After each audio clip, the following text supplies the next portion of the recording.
Ici, le titre de l'ouvrage de ce coaching, le jeu de l'épargne.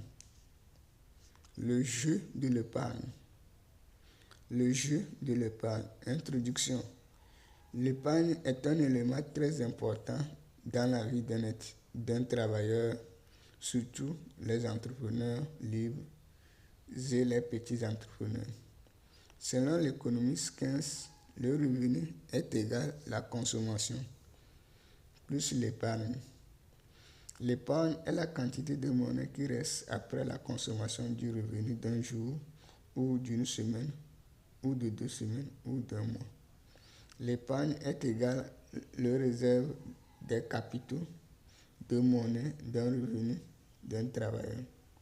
On épargne pour 2 raisons, à savoir pour la sécurité sociale, pour les imprévus. Pour la sécurité sociale, pour garantir la retraite de l'être humain. Il doit épargner une quantité de monnaie à la banque auprès de l'État par le prélèvement d'une quantité de monnaie dans le revenu de l'être humain à la fin de chaque mois que Dieu fait durant toute sa carrière professionnelle de l'être humain. Pour les imprévus, l'être humain fait face à des imprévus chaque semaine que Dieu fait, qui demande une quantité de monnaie. Et puis, les dépenses de son rêve. Donc, il doit épargner une quantité de monnaie à la banque pour faire face à ses imprévus et son rêve. Le rêve de chaque travailleur aujourd'hui est de gagner un revenu à la fin d'un jour ou d'une semaine ou de 2 semaines ou d'un mois pour assumer ses besoins de consommation et d'épargne. 1. Source de revenus. Source de revenus. Quand on parle d'une source de revenus, on fait référence à une activité génératrice de revenus de substance à un travailleur qui la pratique. Aujourd'hui, il y a plusieurs pensées économiques qui traitent ce sujet, à savoir les économistes classiques, les économistes néoclassiques et Keynes.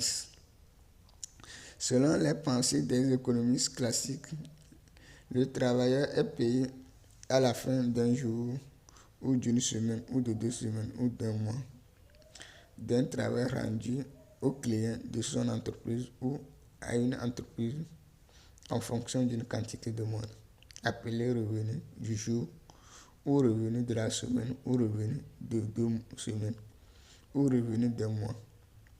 Ce revenu les sert de consommer et d'épargner également à la fin d'un jour ou d'une semaine ou de 2 semaines ou d'un mois. Selon la pensée des économiques néoclassiques, le revenu est égal à consommation plus investissement. Ici, les travailleurs qui pratiquent cette théorie sont tous des petits entrepreneurs et des entrepreneurs des micro-entreprises, des petites entreprises, des moyennes entreprises et des grandes entreprises. L'investissement crée le revenu. On a besoin d'investissement pour produire les produits de l'entreprise.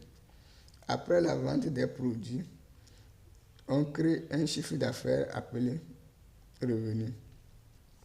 Les néoclassiques pensent le lendemain, donc lorsqu'un travailleur reçoit son revenu à la fin d'un jour ou d'une semaine ou de 2 semaines ou d'un mois, il doit forcément investir d'abord pour la création d'un nouveau revenu et consommer le reste. On peut dire que le revenu des néoclassiques est égal bénéfice plus coût de production des produits. Le coût de production des produits est la part de l'investissement dans le revenu et le bénéfice est la part de la consommation du revenu de ces types de travail. Le bénéfice est le salaire de ces travailleurs. Ce bénéfice perçu à la fin d'un jour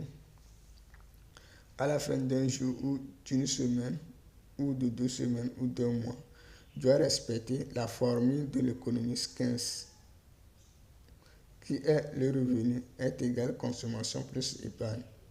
La pensée économique de Keynes est le revenu est égal consommation plus épargne. Ici se logent les travailleurs des grandes entreprises, des moyennes entreprises, des fonctionnaires d'État, etc.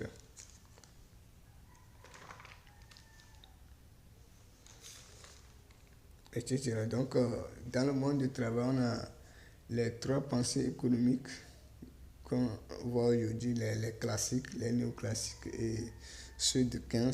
Donc, les économistes qui partagent la vision de Keynes.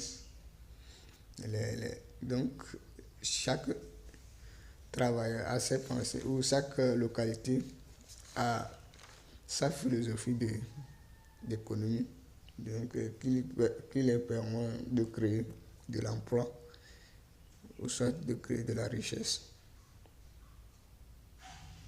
2. Le revenu gagné. Le revenu gagné. Le revenu gagné est la quantité de monnaie qui entre dans le compte d'un travailleur à la fin d'un jour ou d'une semaine ou de 2 semaines ou d'un mois, venant de son emploi ou de ses activités génératrices de revenus de substance. Quelle est la différence entre le revenu et le salaire? Le salaire est la quantité de monnaie qu'un travailleur gagne à la fin d'un jour ou d'une semaine ou de 2 semaines ou 2 mois, en rendant des services à une entreprise ou en rendant des services aux clients de son entreprise, alors que le revenu est la somme des quantités de monnaie de salaire d'un travailleur à la fin d'un jour ou d'une semaine ou de 2 semaines ou 2 mois. Lorsqu'un être humain travaille pour 2 ou plusieurs entreprises qui génèrent plusieurs salaires comme part de revenus, mais s'il travaille pour une seule entreprise, on parle du salaire. Quelle est la différence entre salaire et rémunération? Rémunération est le salaire plus prime qu'un travailleur gagne après un travail effectué pour une entreprise. 3. Besoin ou consommation ou dépense. Besoin ou consommation ou dépense. Un travailleur vit en fonction du salaire qu'il gagne à la fin d'un jour ou d'une semaine ou de 2 semaines ou d'un mois. Un travailleur rend des services à une entreprise en contrepartie d'un salaire à la fin d'un jour ou d'une semaine ou de 2 semaines ou d'un mois. Ce salaire perçu sert au travailleur de mener une vie en achetant des services des entreprises qui résident dans sa localité, dans le souci de satisfaire ses besoins quotidiens. D'où naissent les notions de besoin, de consommation et de dépenses. Un besoin est un problème qui mérite une solution. Un besoin est un problème qui mérite une solution. Par exemple, l'être humain doit manger 3 fois par jour. C'est un besoin. La consommation est la quantité de besoins à satisfaire ou doit satisfaire d'un jour, d'une semaine, de 2 semaines et d'un mois à l'aide de son revenu par l'être humain. La dépense est la quantité de monnaie qu'on va dépenser pour faire face à la consommation de l'être humain pendant un jour, une semaine, de 2 semaines et un mois. Un besoin crée une consommation et une consommation crée une dépense chez l'être humain. Par exemple, l'être humain doit manger 3 fois par jour. C'est un besoin qui crée une consommation qui est la nourriture pour satisfaire le besoin. Ce qui entraîne les dépenses chez l'être humain chaque jour que Dieu fait. Chaque jour que Dieu fait. Donc, on parle de besoins. Donc, c'est à cause des besoins de l'être humain que l'être humain crée une source de revenus au sein d'une entreprise ou en créant son propre entreprise pour exploiter, donc pour pouvoir gagner son revenu et assumer ses responsabilités quotidiennes. Donc, il est très nécessaire de voir ça. 4. Dépenses connues ou besoins connus. Dépenses connues ou besoins connus. L'être humain connaît presque ses besoins.